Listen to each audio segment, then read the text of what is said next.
Talk to me about the rivalry between Puerto Rico and Mexico. That's a it's a great rivalry. That's a Latino rivalry. But now they use it too much, though. They definitely use it too much. They use it too much. Yeah. Two things I want to say, and then I want you to respond. One, where did that rivalry originate? Wilfredo Gomez.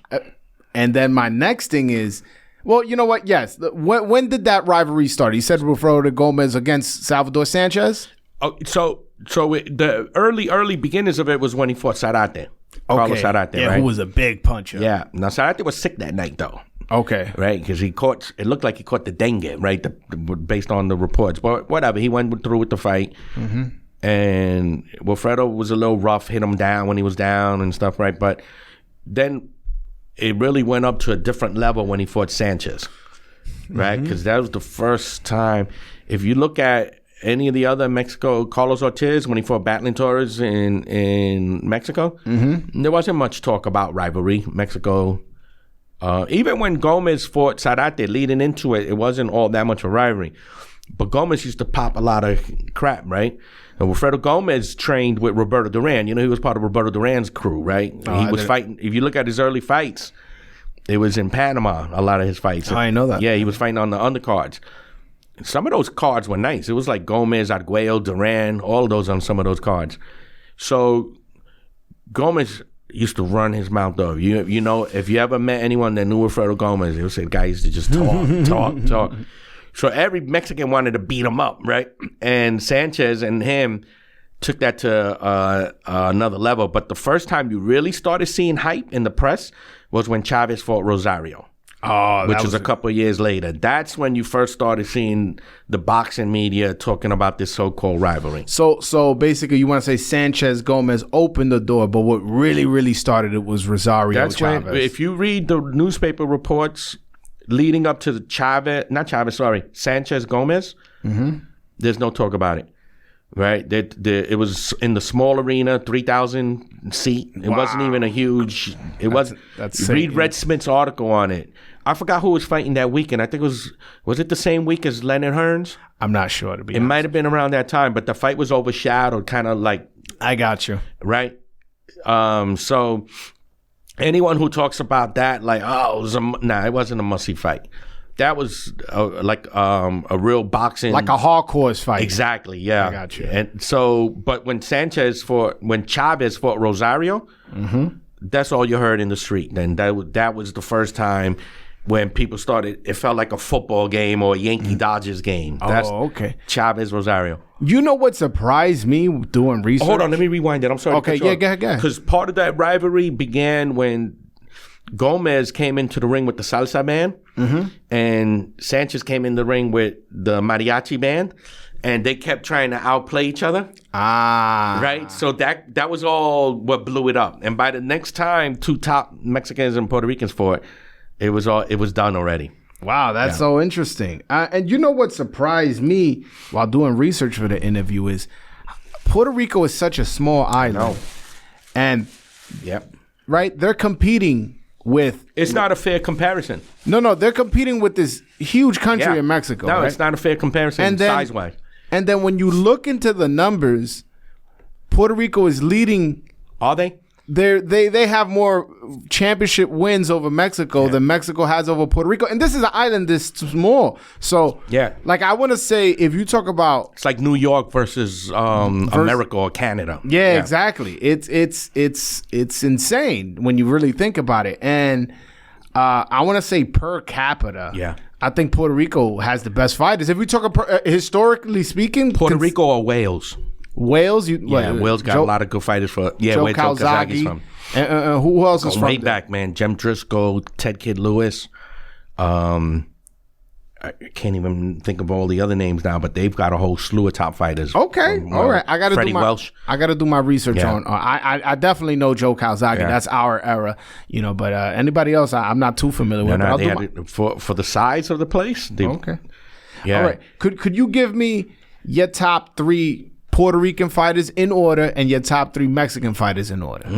All time. Top 3 best or favorite or best? Best. So I go by record. Okay. So Benitez beat the best fighters. He beat Palomino. He beat Cervantes. He beat Duran. That's you can't match that. So he's number one. I think Carlos Ortiz comes second on that criteria, and then Gomez third. Okay. How about Mexico? Mexico is a funny place. Now I'm going to go with Sanchez because I think that in his 2.5-year window, he outshines what a lot of people done. How many he got? He beat Danny Lopez twice. He beat Wilfredo Gomez. He beat Azuma Nelson. Those are all Hall of Fame level guys. They were like still winning. And did he beat Juan Laporte? Yeah, Juan Laporte's not in the Hall of Fame. No, I know he's not, but it's a solid win. It's so Ruben Castillo, a couple other wins. Some of the fights were close because he sometimes fought down to his opponents. So I would put Sanchez number one because Chavez, as much as you love him or want to love him, and as great as he was for the moment, he only beat 2 Hall of Famers, right? Rosario and Camacho. Okay. Sanchez got 4 wins in 2 years. Chavez got 2 in 100 fights. I got to go with Sanchez first. Okay. Because he was taking them from the top. You see what Usyk did? Yeah. That's what Sanchez did in shorter time, right? It's respected. Yeah. So I would go with Chavez second. And third, man, Mexico is so deep, man. I might have to go with... I think Canelo's getting close. I won't quite put him there, close. Though. What about Marquez? Marquez kind of is up there. I'm gonna go with Ruben Olivares still. Ruben Olivares. Yeah. All right. I'm gonna go with him still. All right. And he had like a streak of like 80 fights where he was like almost untouchable. Mm-hmm. So with with Julio Cesar Chavez, you mentioned he had 100 fights and only 2 wins over Hall of Famers. Yeah. Is he a little overrated? Well, I don't know how high you rate him. I wouldn't call him overrated because he was a fantastic fighter. I'm saying amongst listen, if you talk to boxing fans, some boxing fans, you got to talk to people that ain't boxing fans, right? Okay. You speak to a boxing fan, they're going to make it seem like every Mexican family has a shrine to Chavez in their living room, right? That's how they make it seem. I know Mexican families that never watched any of his fights, right? Okay. So who's rating him? I don't know. The guy was an outstanding fighter. That's really all we can say. Okay. So I don't know how high you want to rate him on that pedestal. He really wasn't 89-0 though. I got you. Right? There was a couple of hiccups on the way. Whitaker beat him, right? Mm-hmm.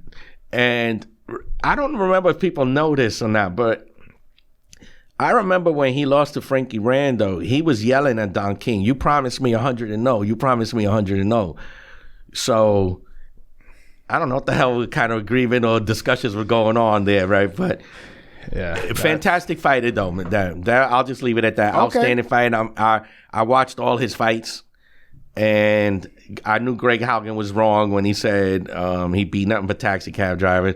I believe Meldrick Taylor should probably be in the Hall of Fame. Okay. So I do think his record should bump up a little bit. I actually think Juan Laporte should be in the Hall of Fame. Really? Yeah, because he beat Pedroza, right? Okay. You saw where Haney got the win over Garcia. No. They reversed it. It's a no contest. It's a no contest.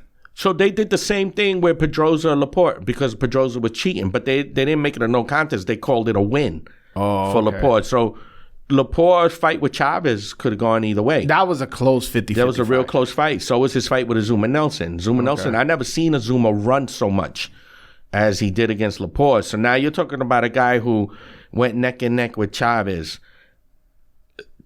Officially in New York, New Jersey, and 6 other states, got the win over Pedroza, and went neck and neck with Azuma Nelson. Yeah, that's more than enough. I mean, we're talking about putting AJ in the Hall. So I think Chavez's record should be a little better. Okay, right, but I mean, he also got wins over Rocky Lockridge, who was a good fighter, another great fighter. Yeah, so he definitely has some wins. He's up there. I still go with Sanchez though, man. Sanchez to me was a smooth operator. I actually agree with you, so you're not going to get any argument from my side.